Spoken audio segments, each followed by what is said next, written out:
بصراحة الجو البارد ده عايز كوباية حمص شام تدينا باور. هنا معايا ربع كيلو حمص منجوع ليلة كاملة ومغسول كويس زي ما انتم شايفين كده. معايا حلة على النار فيها مية بتغلي، هنزل عليها بربع كيلو الحمص.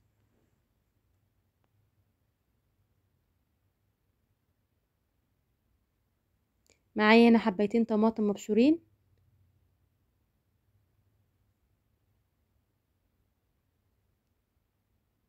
معايا هنا فصين توم مفرومين، معايا شطة، معايا فلفل اسمر، معايا شوية بهارات، معايا واحدة ماجي.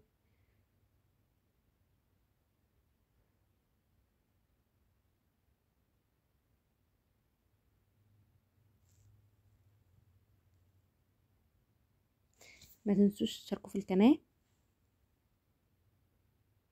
وتعملوا لايك. 10 دقايق بس بيستوي. ده شكله بعد ما استوى، بحط عليه شوية ملح دايب. شايفين؟ 10 دقايق بس، مش اكتر ولا اقل. وده شكله بعد ما اتصب في الكوبايات. يا رب يكون يعجبكم واتمنى تجربوه. مع السلامة.